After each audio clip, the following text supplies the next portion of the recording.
Hello, and welcome to this very special episode of, well, it's not really an episode, is it?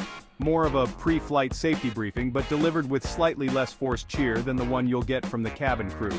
Because let's be honest, we've all become experts at tuning out those instructions, haven't we?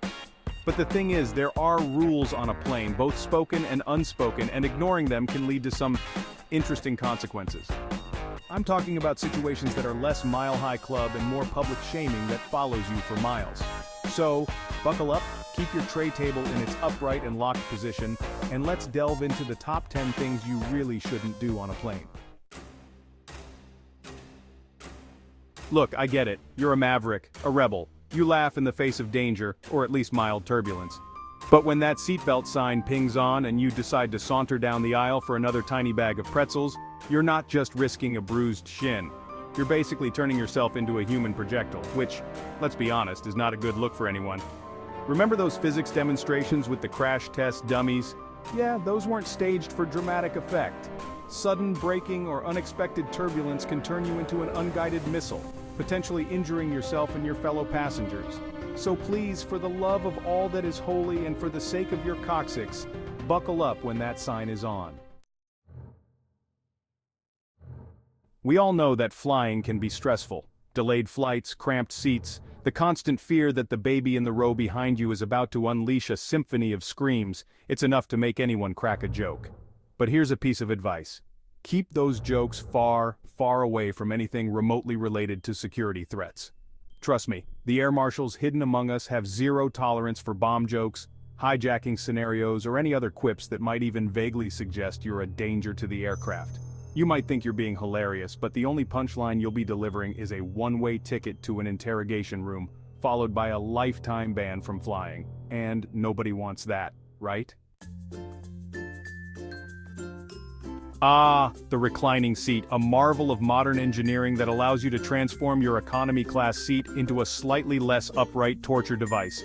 But here's the thing, on short-haul flights, reclining your seat is the equivalent of declaring war on the person behind you. You're essentially saying, hey, I know we're only in the air for 2 hours, but I'm gonna make your life as uncomfortable as possible. Think of it this way, you wouldn't recline your seat in a crowded movie theater, would you? If you would, please seek professional help. So, on those short hops, just keep your seat upright and spare your fellow passengers the agony of having your seat back jammed into their knees. The overhead bins, a battleground for luggage, a test of patience, and a source of endless frustration.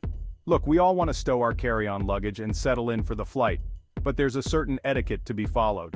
First and foremost, remember that the overhead bins are a shared resource, not your personal storage locker. Don't try to cram in an entire wardrobe's worth of clothing, leaving your fellow passengers scrambling for space. And please, for the love of all that is good and decent, don't be that person who shoves their bag in sideways, taking up the space of 2 bags. Remember, sharing is caring, and in the confined space of an airplane cabin, it's also the key to avoiding a full-blown luggage-related meltdown. There's something about air travel that makes people think it's perfectly acceptable to transform into a slightly inebriated version of themselves. Maybe it's the altitude, maybe it's the excitement of getting away, or maybe it's just the tiny bottles of vodka. Whatever the reason, overindulging in alcohol on a flight is never a good idea. Remember, alcohol affects you differently at altitude, so that one little drink can quickly turn into a full-blown I love you man situation. And nobody wants to be that person who's slurring their words, spilling their drink, and generally making a nuisance of themselves at 30,000 feet.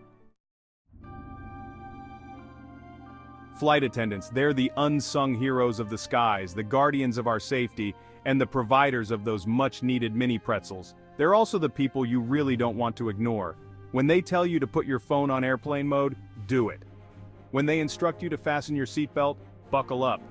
And when they ask you to return your seat to its upright position, just do it. Ignoring their instructions is not only rude, but it can also compromise the safety of everyone on board. Remember, they're not just there to serve you drinks and snacks. They're highly trained professionals who are responsible for your well-being during the flight. We live in a world of constant noise, So it's understandable that you might want to escape into the soothing sounds of your favorite music or the latest blockbuster movie during a flight.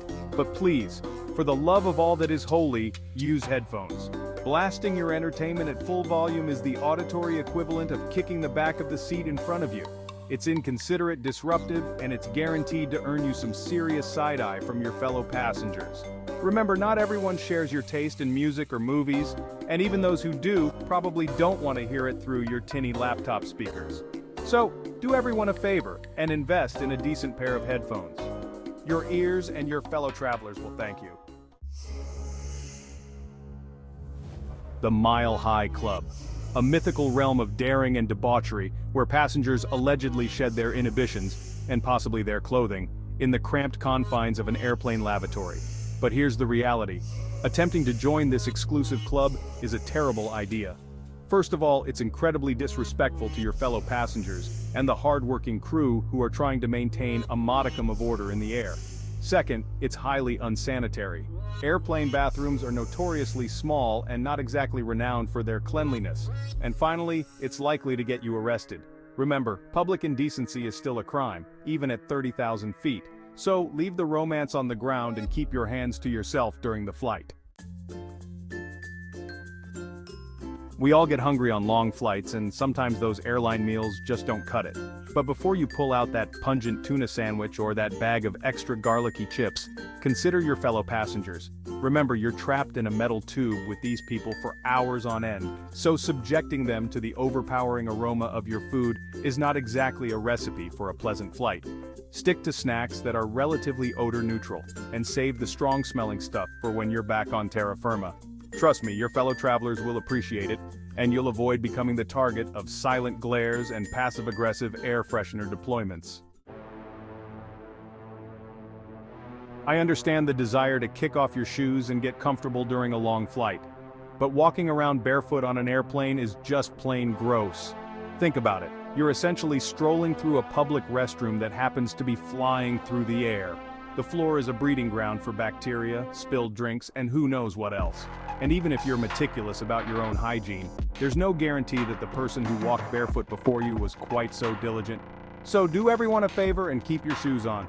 Your feet will be cleaner and your fellow passengers will be spared the sight of your toes wiggling around. So, there you have it, the 10 Commandments of air travel, designed to keep you on the right side of both the law and your fellow passengers. Remember, flying can be a stressful experience, but it doesn't have to be a nightmare. By following these simple tips, you can ensure a smoother, more pleasant journey for yourself and everyone around you. And who knows, you might even disembark your next flight with both your dignity and your shoes intact. Safe travels.